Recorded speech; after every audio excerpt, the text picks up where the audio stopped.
नमस्कार. चला आज आपण पाहूया गरुड पुराणातील एक रहस्य. मनुष्याला पूर्वजन्माचे कर्ज फेडावे लागते आणि मृत्यूनंतर आत्मा आपल्यासोबत काय घेऊन जातो. गरुड पुराणातील रहस्य खुद्द यमराजांनी सांगितले. तुम्ही चॅनलवर नवीन असाल तर कृपया सबस्क्राईब करा. व्हिडिओ आवडल्यास लाईक करा आणि कमेंट करायला विसरू नका. चला तर पाहूया. जय श्री हरी. हरिओम मित्रांनो.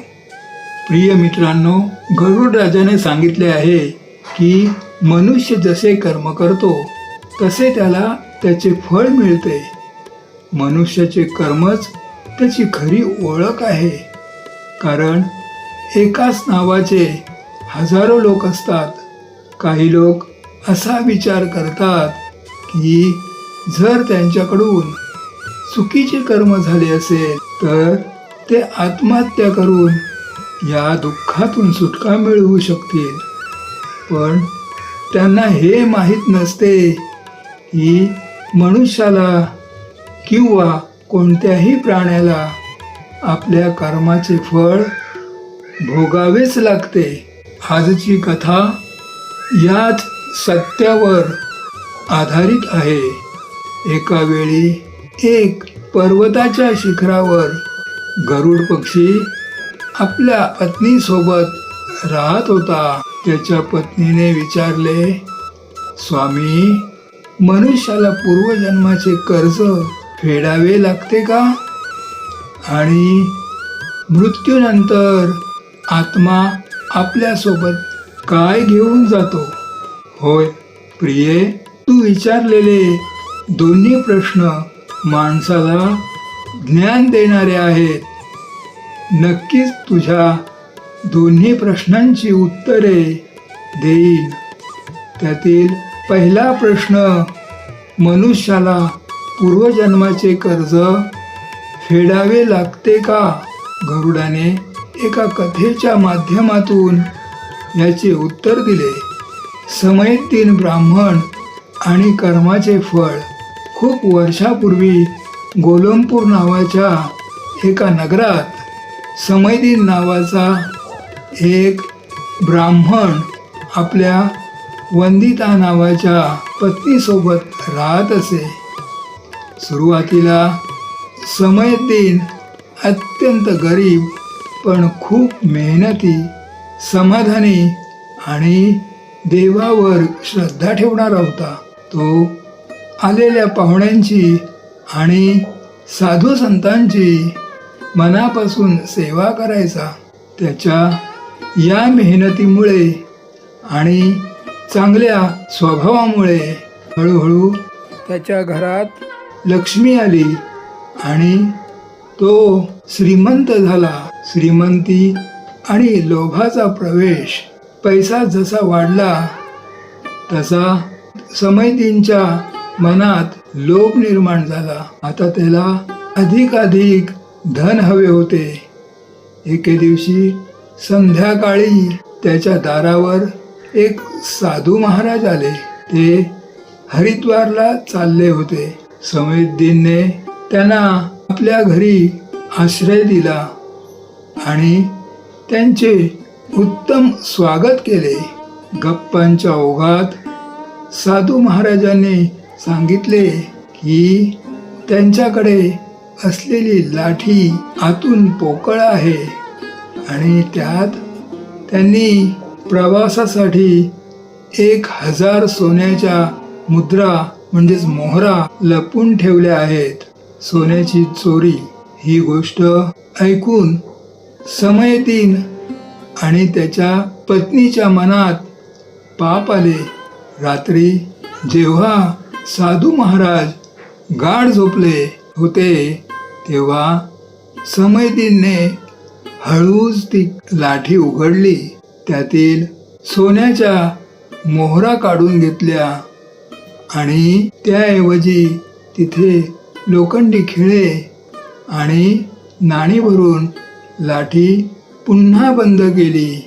सकाळी उठल्यावर साधू महाराजांनी समयदीनला अपत्य प्राप्तीचा आशीर्वाद दिला आणि ते तेथून निघून गेले. मुलाचा जन्म आणि आजारपण. साधूच्या आशीर्वादामुळे काही काळातच समयदीनला मुलगा झाला, ज्याचे नाव त्यांनी शामू ठेवले.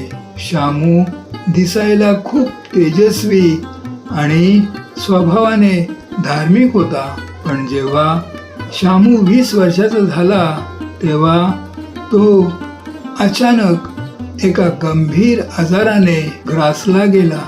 त्याच्या उपचारासाठी समयदीनने आपले सर्व धन पाण्यासारखे खर्च केले, पण शामू काही बरा होत नव्हता. अखेर उपचारासाठी समयदीन आपल्या कुटुंबासह हरिद्वारला गेला. तिथे शामूच्या तब्येतीत थोडी सुधारणा झाली.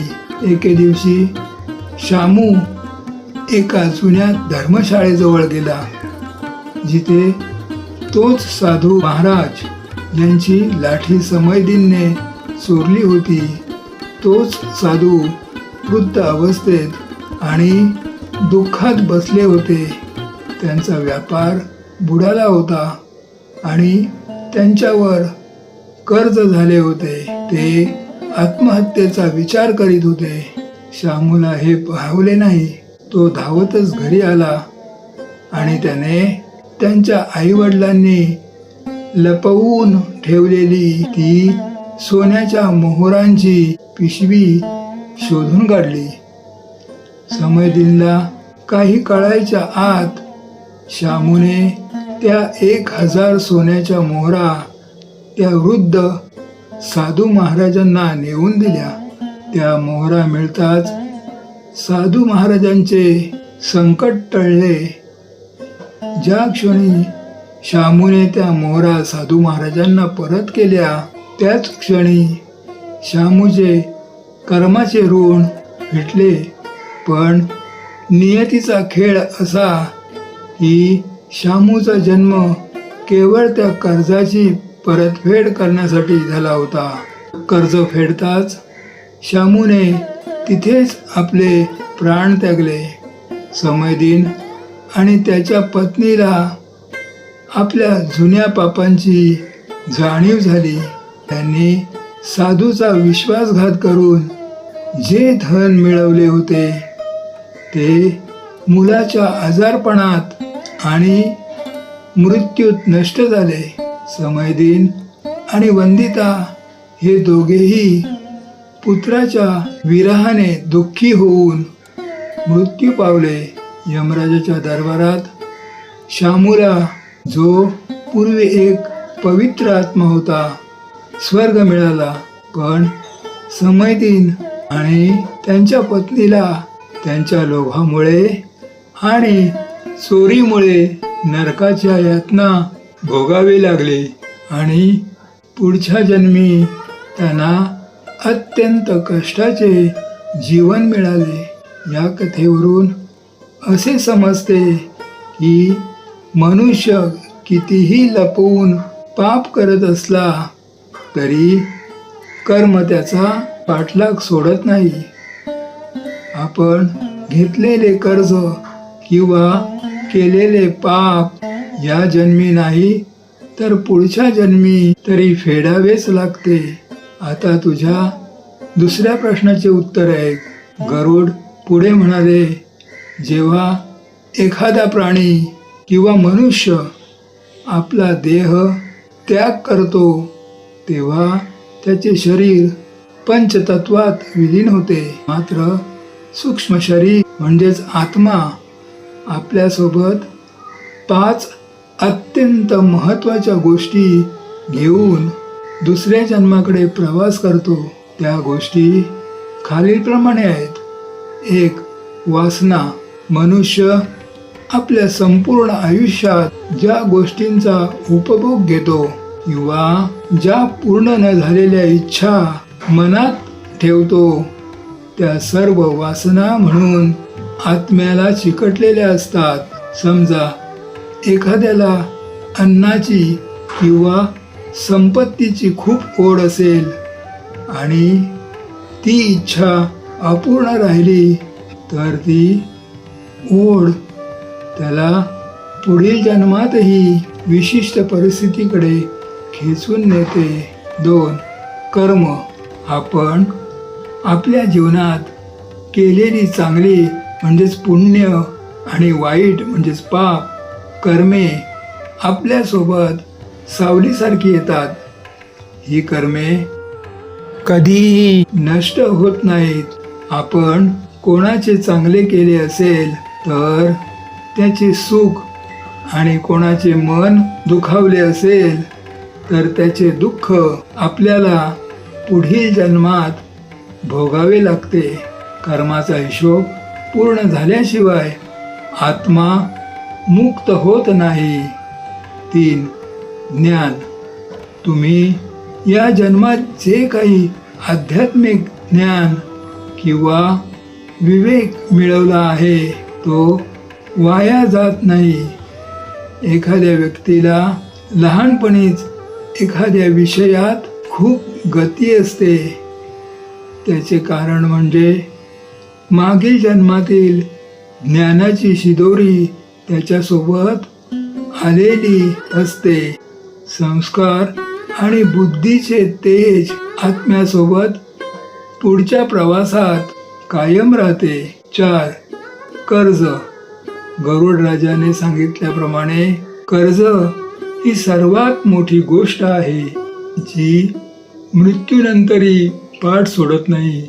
हे कर्ज केवळ पैशाचे नसते तर ते शब्दांचे, विश्वासाचे किंवा जबाबदारीचेही असू शकते.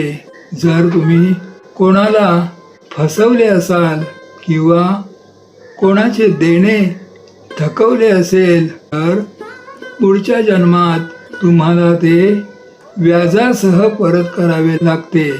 जसे समयलींच्या कथेत मुलाच्या रूपाने कर्जाची वसुली झाली. 5. स्मृती किंवा भावना.